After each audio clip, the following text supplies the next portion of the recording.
Hey, what's up guys? DiplexHeated again. Welcome back to Gates of Hell. Hope you guys have had a good week so far. This is the spring of 1944, and this means a lot more new equipment that we haven't seen before. We've gone through 41, we've gone through 42, we've gone through 43, we've done spring, autumn, winter, summer, all kinds of seasons, and today we're kicking things off with the spring of 1944. You can see there are still patches of snow on the ground, it's still quite cold, but there's really no use for any winter camouflage anymore, and what makes this battle gritty, I do believe I've titled this video Gritty, I said to myself, this is really gritty, not necessarily brutal. I mean, it is brutal, of course, but after 43, the Germans didn't make much progress on the Eastern Front. The Soviets were more encouraged than ever before of winning, and the Germans felt more pressured than ever before.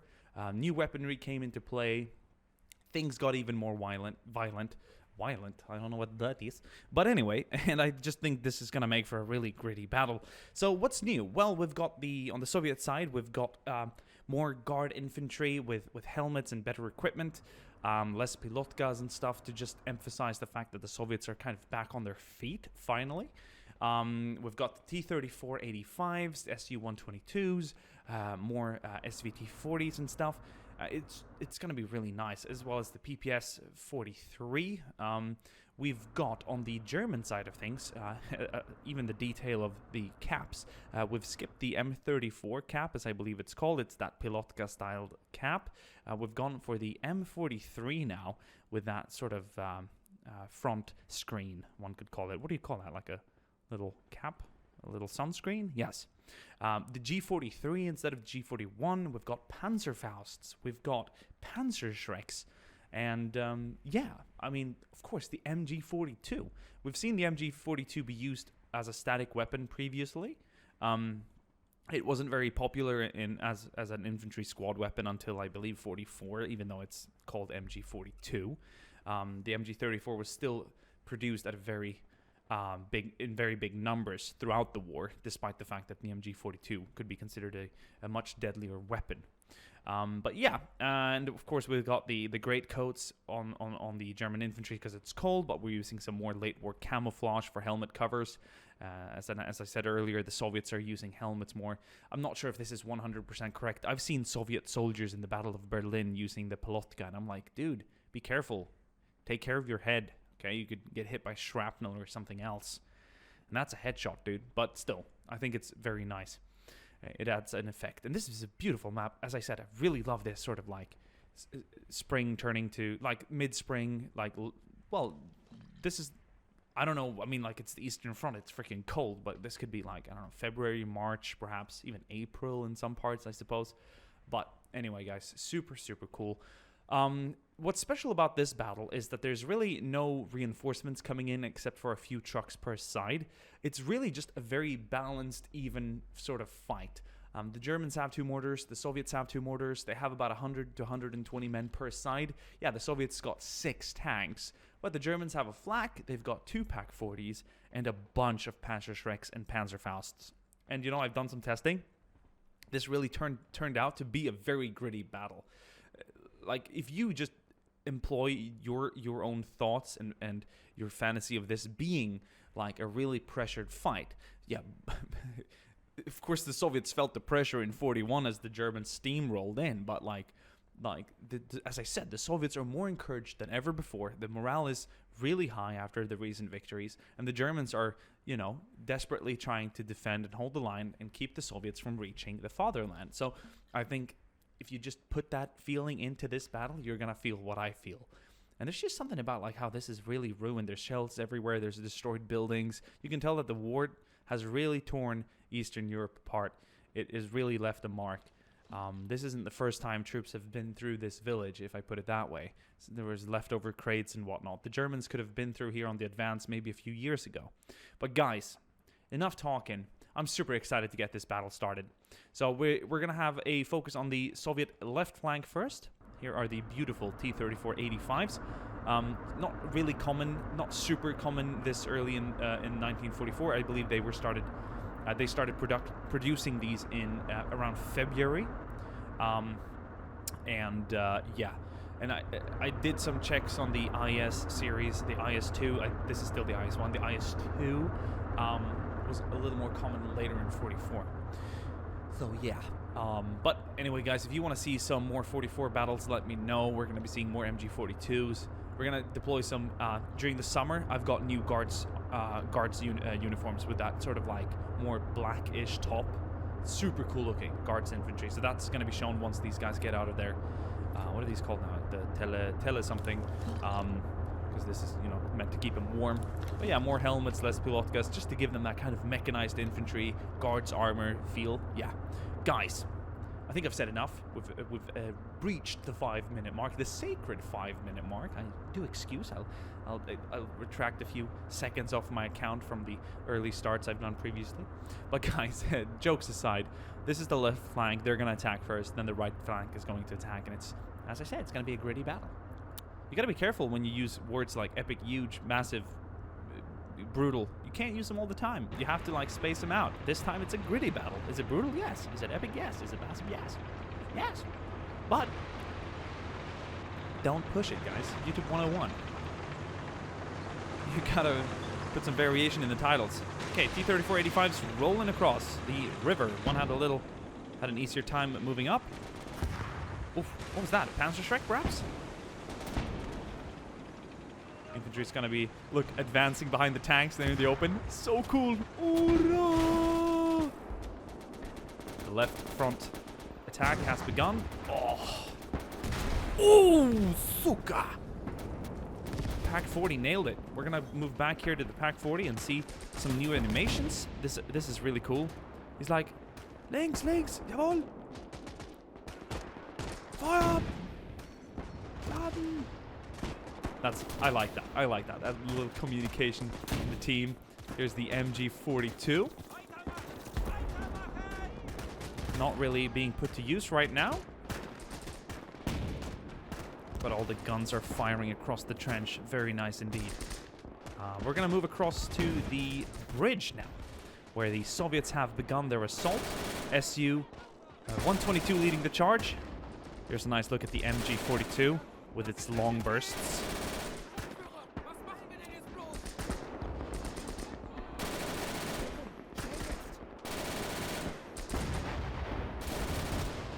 Feldwebel back there with his cap.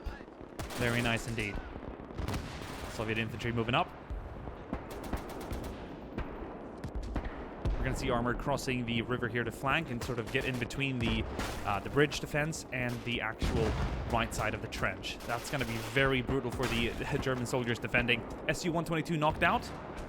Soviets are losing tanks at a rapid pace right now. Not good at all for the infantry. They need them as cover when advancing on the trench and the outer skirts of this, or the outskirts of the village itself. There's just a row of smoke pillars right now in the open, but these trenches are starting to feel the pressure as well.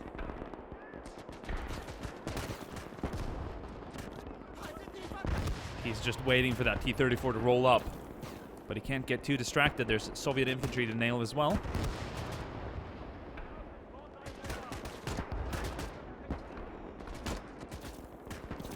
Gewehr 43.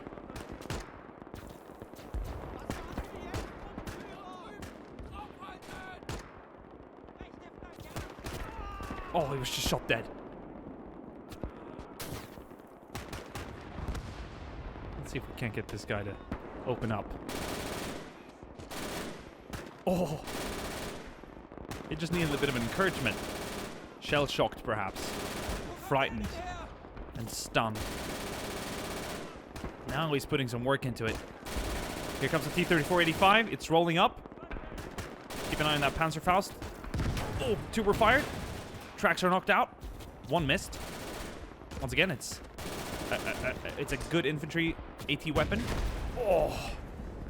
Well, that's going to deal with the crew. But it's not great at penetrating all kinds of armor in all spots, of course. I mean, knocking out tracks, perfect. If you get a lucky ammo rack or an engine hit, that's going to be good too. But the front armor of a T-34-85, I don't know if Panzerfaust at that range is going to suffice. But a deadly AT weapon nonetheless. Of course, we have the Panzershrek 2 in action. I wonder if the STG-44 is available in this game. This is still the MKB, I believe, that I'm using. I haven't really done too many like custom weapon loadouts for the infantry. And the breeds, the single-player breeds, perhaps haven't been looked at in a while.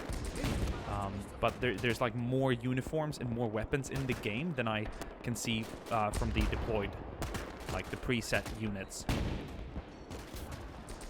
This is really cool too. When the shell gets ejected, it hits the puddle of mud here and it splashes the water up. That is super nice. And when it doesn't hit, it doesn't make a splash. Just the details that I find so cool. Okay, that entire front there has been pretty dealt with. How's it looking on this side? Flak 36 still in action. Soviet infantry moving closer. A lot of the German infantry here has been killed. Oof, Commissar's going to try and swim across. It's not shallow across the river in its entirety, so you have to actually go for a little swim. I'm going to try and make it up. There we go. First across. It's nice to see an officer lead with example. Got a few tank members back here, or tank crewmen rather. Some dead infantry in the open.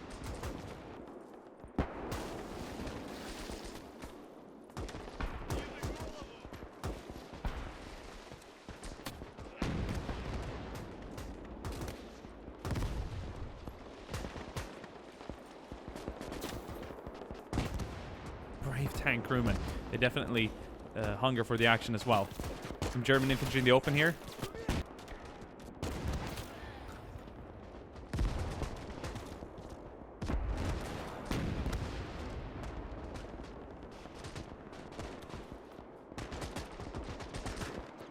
See the German infantry now starting to pull back. Oh, that hip-fired MG42. Oh, but he's going to be shot dead by that fence. Mortars dropping. It's a pretty gritty battle, isn't it?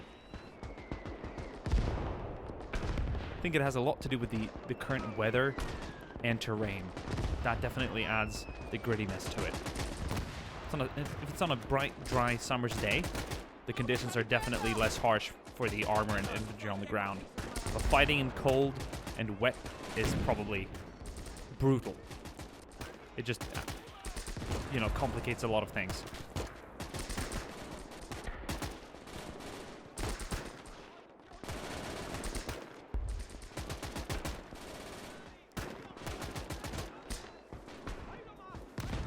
Looks like the trench position is still holding quite firmly.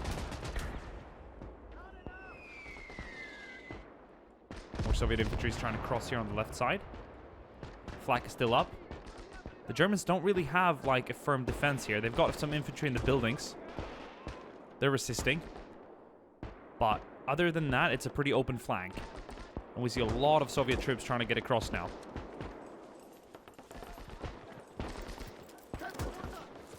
Here's a tank commander. Yeah, they're really putting up some numbers here now. Very nice to see. Oh! Nice hit from the German mortar.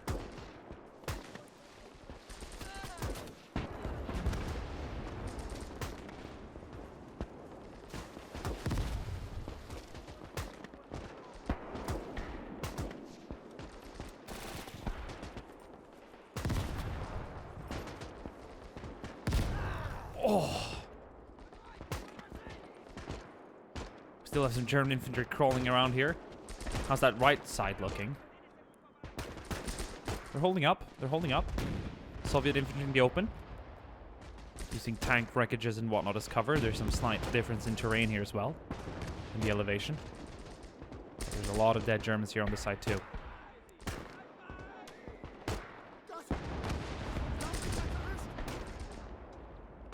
Got some Soviet infantry as far as up on this side now. Yeah, they're starting to cross this part too. They're very well hidden. And I think this emphasized the fact that you don't need massive numbers to make for a really cool battle. There's still a lot of action going on here. And we're going to start seeing Soviet infantry now get into the trench line.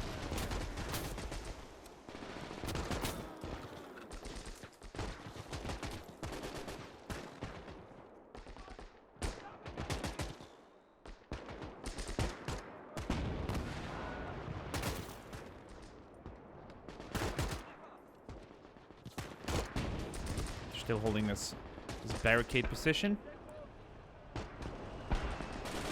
Now we have the arrival of some German infantry. These are the 2 trucks I mentioned.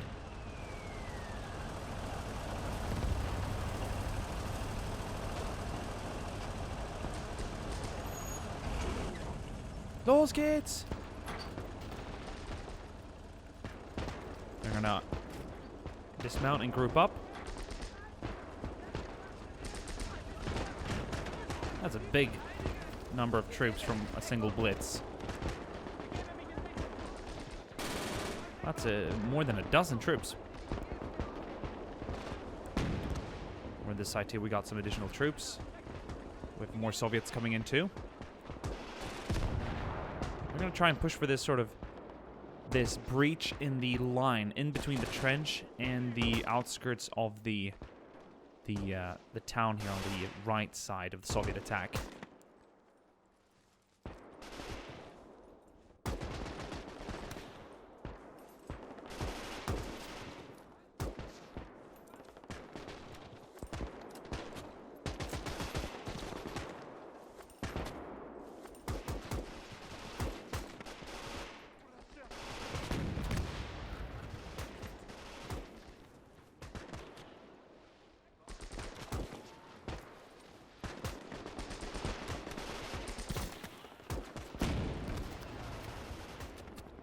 Soviet armor has suffered greatly today.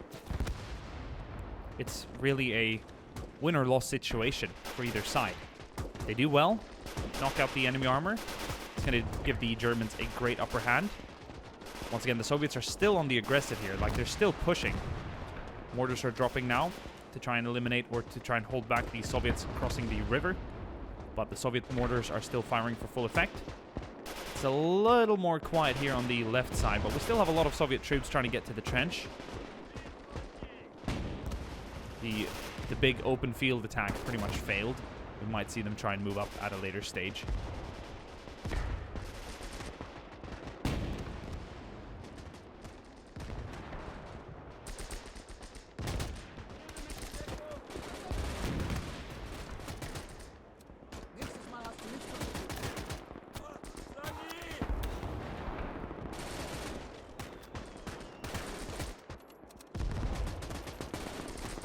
The M43 is a really nice cap. I like to see it on infantry. We're going to see more of that later as well. Especially when we start pulling in the Volksgrenadiers and some urban battles as well. Once we get closer to Berlin. Now we got fighting out here in the open. Oh, he was shot dead on the... as he was prone.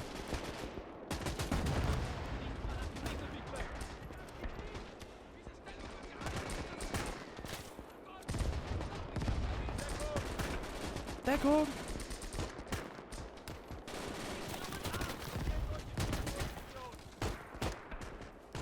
Some nice rapid fire there from the G43. You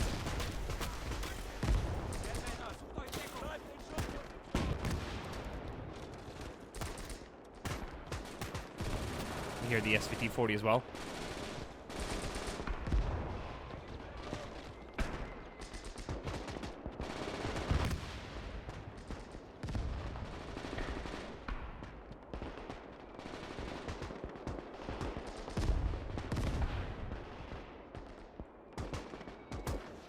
I wonder what the efficiency of the Soviet mortars currently is at.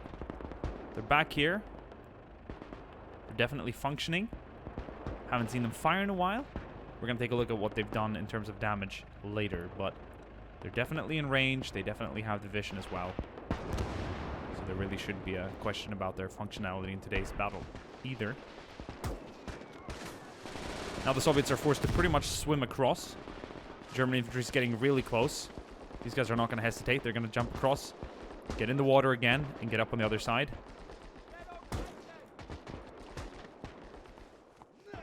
Grenade to cover their retreat.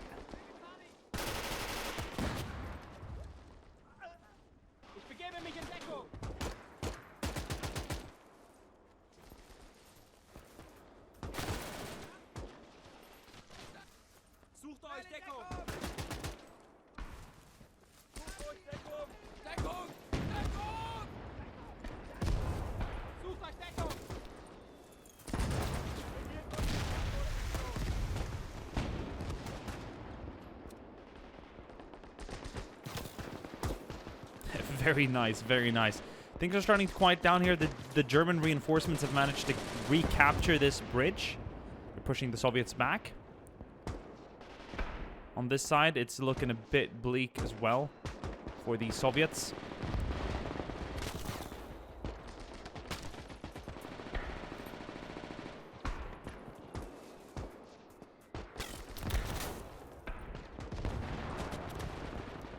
All right, guys, I think we can start rounding this one up. This has become a German victory, and this has sort of surprised me. I haven't seen this kind of destruction of the Soviet armor at a distance previously during testing. I've seen the Soviet armor easily knock out the Paks. This one and the second one up here. This one's taken a beating for sure. There's only one member left in its crew, and that could have definitely changed the tide of the battle on this front. If the Soviet armor had been pushed up further, closer to the trench, knocked it out, this big infantry push here would most likely have succeeded. They would have captured the trench, and they would have started fighting the German infantry in the city. Then, of course, that result would have been yet to be decided. But this attack, too, sort of failed. It looked like it was going at a great success at a start. A lot of Soviet troops got across. They knocked out the German defenders. But this has started, you know, that the Soviet armor was just knocked out too quickly. And it's becoming a small, minor victory for the Germans defending today. So we're going to have a quick look at casualties. We're going to mark the Soviets in red and the Germans in yellow. This crossing here was brutal from both sides. A lot of the defenders were killed here at the outskirts of the town. This trench is mostly knocked out. Soviet armor did get close, but the Panzerfausts, new weapons on the front line, came into use. I hope you guys enjoyed this video. I hope you guys enjoyed this battle.